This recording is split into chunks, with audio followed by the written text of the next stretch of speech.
बा, प्यार बा, दुलार बा, ओकर जीवन धन्य हो, सार्थक हो, ओकर जन्म मरण भी सार्थक हो। लोग कहेलन भजन से पहले अपने दलित समाज का बेटा जेकर नाम बतावल गई एकलव्य धनु विद्या प्राप्त करे बदे द्रोणाचार्य के पास गईलन। दलित समाज का बेटा भैया के नाते द्रोणाचार्य जी भगा दिलन। वही जंगलवा में द्रोणाचार्य का माटी का मूर्ति बना करके अखिया पर पट्टी बांध करके वह एकलव्य धनु विद्या प्राप्त कैलन। गईलो की जब नहीं के गुरु मान के धनु विद्या प्राप्त कैले हैं तो कुछ गुरु दक्षिणा दे तब्बे जाके ये हमार विद्या पूर्ण होई। गईलो कहलो जे हम अपने धनु विद्या में पूर्ण भी नहीं की भाई जबले आके हम गुरु दक्षिणा ना दे कहलो सिखावल के कहलो कोई सिखावल ना तो के मान के सिखले है गुरु दक्षिणा कुछ हमसे ले लो। गुरु दक्षिणा में द्रोणाचार्य जी मंगलम का मान स्वाभिमान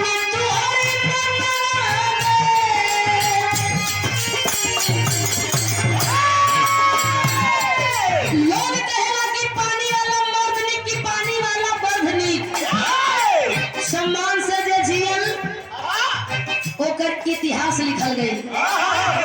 मानी सम्मान तुहरी मनवा जदी जो समाई पिली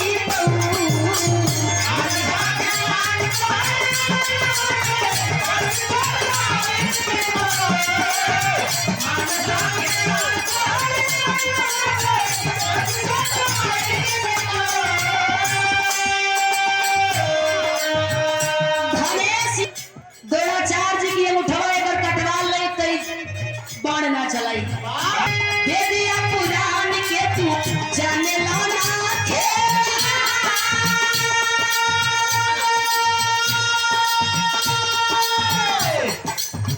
तो से ही ना ले तब बन जालो चला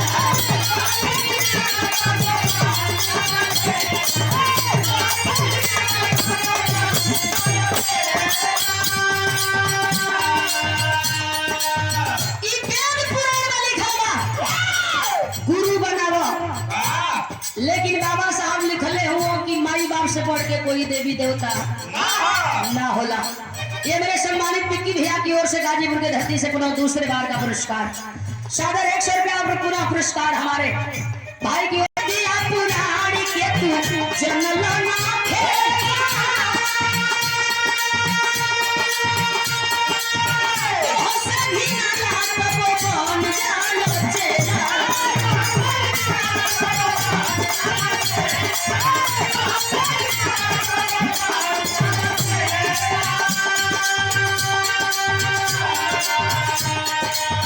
मन मन बाती के सामने दे सीसी ना झुकाई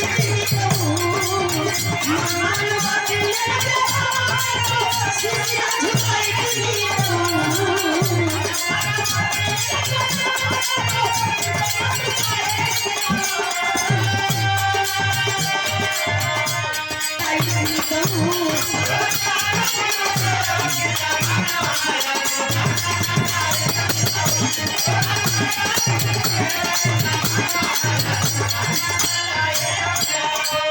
संत शिरोमणि रविदास धोखा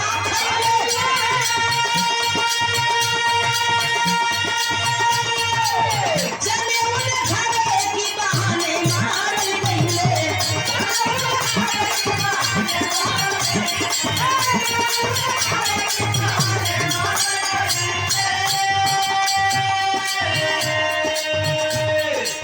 संत शिरोमणि रविदास धोखा खैले।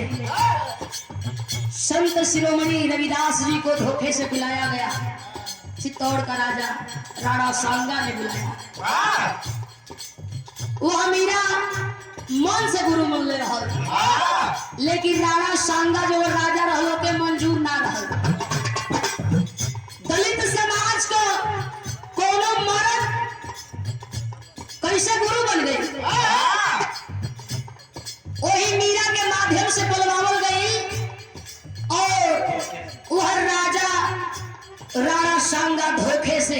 संत शिरोमणि रविदास जी को मारने का प्लान बनाया, जनेऊ दिखावा।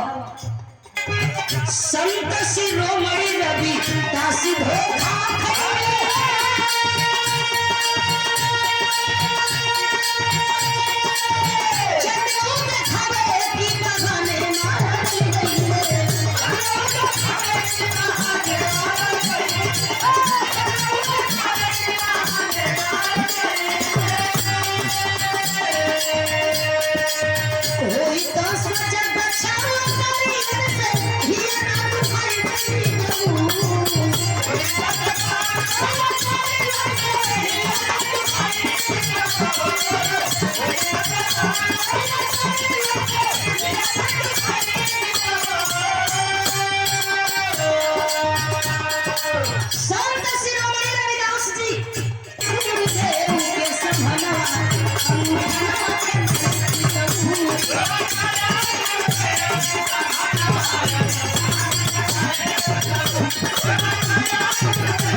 रामकरण भैया जो पेशे से डॉक्टर भी हैं और एक अच्छे कलाकार भी हैं, बड़ा सुंदर नर्तकी का नाचो करेला।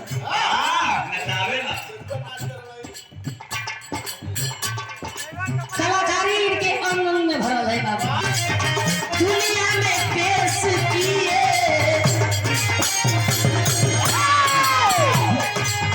दुनिया में पेश किए सत्य की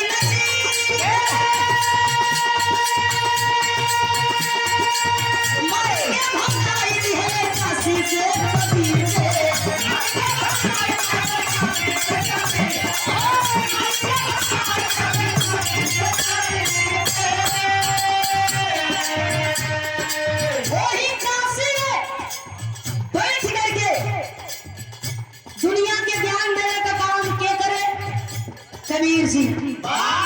लेकिन कुछ लोगों के नीक ना लगल, जितनी कहीं के कबीर सब जोगी नहीं करती।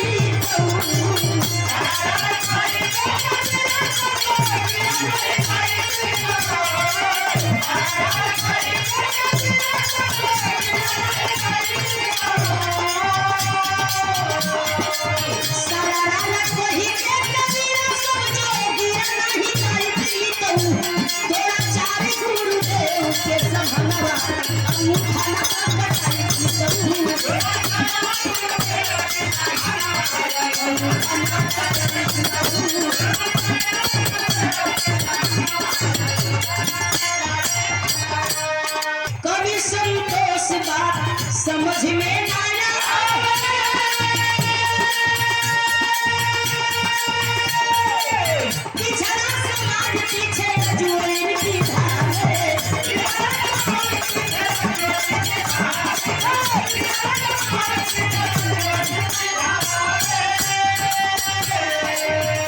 और कोहली मीनाक्षी